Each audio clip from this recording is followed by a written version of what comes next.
Think about your very first memory. What is it? A flash of a birthday cake, a car ride, a specific smell? For most of us, that memory starts around age 3 or 4. Everything before that is just gone. You don't remember being born. You don't remember your first word, your first step, or the moment you figured out that your hands actually belonged to you. But those moments did happen. You were there. You were conscious, feeling, and processing a brand new world at an astonishing rate. And then it vanished. This isn't like misplacing your keys. This is a systematic, near-total erasure of the first chapter of your existence. For a long time, science couldn't satisfactorily explain why this happens. But now we have answers, and they are genuinely fascinating. Let's start with the obvious question. Were you actually conscious back then? Or was there simply nothing worth remembering? The answer is an unambiguous yes. Infants are not passive receivers of sensory data. They are active, curious, and emotionally responsive. Within hours of birth, a newborn can recognize their mother's voice because they heard it in the womb. Within days, they show preferences for certain faces and cry differently depending on whether they are hungry, in pain, or lonely. Someone is home. A real, experiencing consciousness is present from day one. So why doesn't any of it stick? To understand why, we have to look at what memory actually is. Contrary to what you might think, your brain doesn't hit a record button and save video files. It's much messier. When you experience something, different details are processed in different areas of the brain simultaneously. The emotions go to one place, the sensory details to another, and the sequence of events somewhere else entirely. To turn those scattered pieces into a conscious, I was there, autobiographical memory, you need a brain structure called the hippocampus. The hippocampus acts as the brain's memory indexer, binding those fragments into a single, cohesive file you can retrieve later. But in infants, the hippocampus is dramatically, functionally incomplete. The neurons are there, but the complex network of connections required to package and retrieve memories hasn't formed yet. Experiencing something as a baby is like trying to record a video on a camera with no memory card. The lens works, the processor is running, but there's nowhere for the footage to go. But that's only the first part of the puzzle. It still doesn't explain why we can't remember being 2 or 3 years old when the hippocampus is much more developed. This is where it gets even more interesting, and it has to do with neurogenesis, the creation of new neurons. For a long time, scientists thought you were born with all the brain cells you'd ever have. We now know that's wrong. Your brain constantly generates new neurons, especially in the hippocampus. And during infancy, this rate of neurogenesis is at its absolute peak, higher than it will ever be again. But here's the twist. As all these new neurons flood the hippocampus, they have to wire themselves into the existing network. And that massive integration process is highly disruptive. It essentially rewires the filing system. Imagine a library that is adding hundreds of new shelves every single day. Books are piled up faster than they can be cataloged, and the layout keeps shifting. Old books don't stay where you left them because the shelves themselves are moving. That is an infant's hippocampus. The very thing that makes a baby's brain so brilliant at learning. This explosive, relentless growth is the exact thing that prevents it from forming stable, long-term memories. The brain trades memory consolidation for raw learning capacity. It's optimized to absorb the world at maximum speed, and the cost of that speed is forgetting. Then there is a third factor, and it might be the strangest of all: language. Our personal, autobiographical memory, the ability to say, "I remember when this happened to me," is deeply, structurally tied to language. We don't just use words to tell stories to others. We use them to construct the narrative of our own lives. When you remember something, you are essentially narrating it to yourself. Infants have a sense of self, but it is locked in the present tense.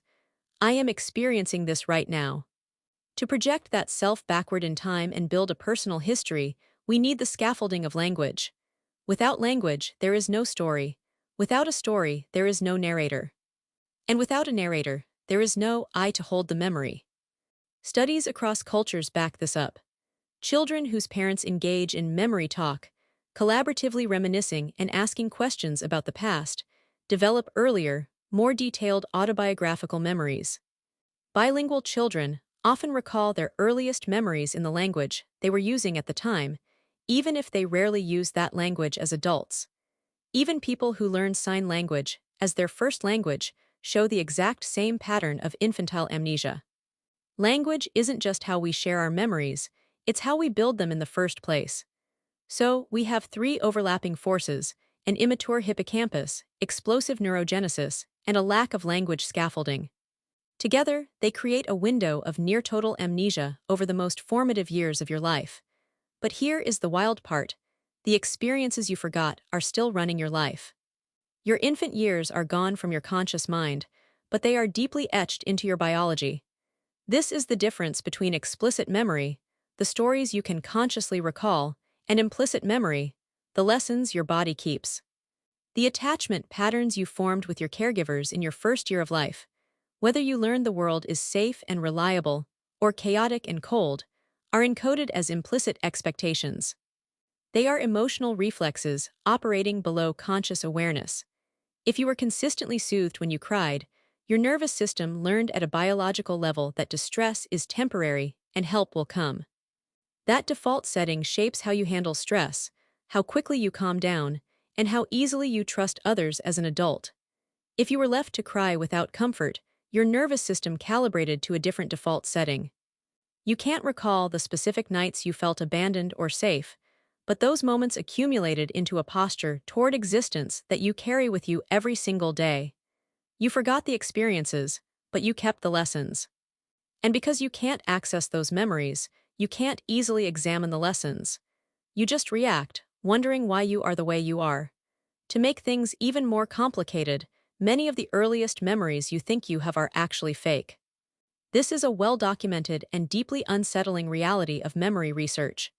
Your brain can easily fabricate memories from photographs, family stories, and repeated suggestions, filing them away as if they were genuine experiences. Maybe there is a photo of you at your second birthday party. You've seen it a dozen times, and your parents have told you the story of how you reacted to the cake. Over time, your brain builds a mental image of that moment and accidentally files it in the real memory cabinet. It feels completely authentic, but it's actually a reconstruction built from external clues. Think about your own earliest memory. Did you actually experience it, or was it given to you through a photo or a story told at family reunions? For most of us, we can never be entirely sure. Our earliest sense of self is built on a history borrowed from other people.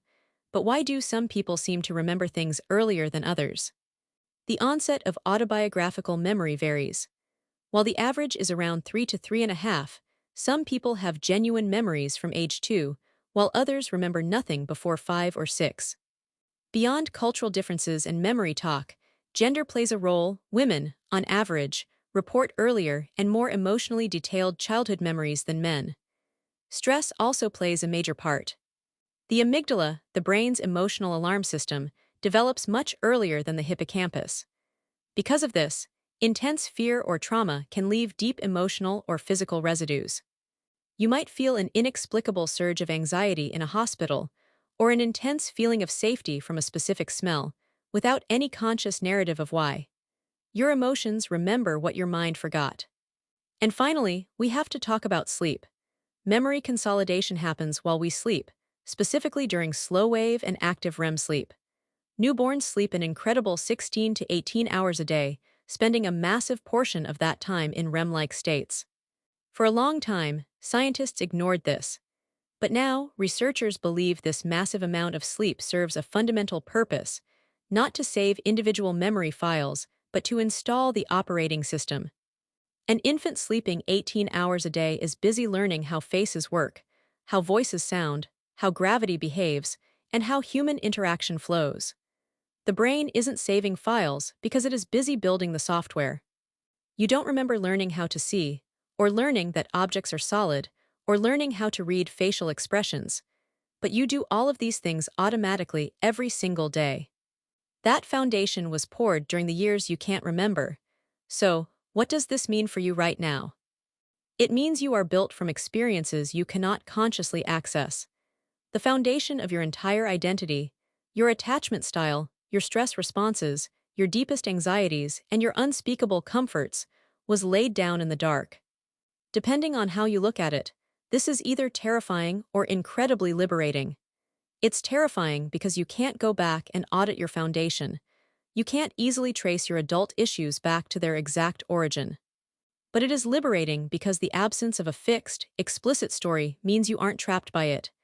Your early patterns are highly influential, but they are not destiny. Because the brain is plastic, those implicit settings can be updated through new experiences, through healthy relationships, self-care, or therapy that teaches your nervous system that it is finally safe.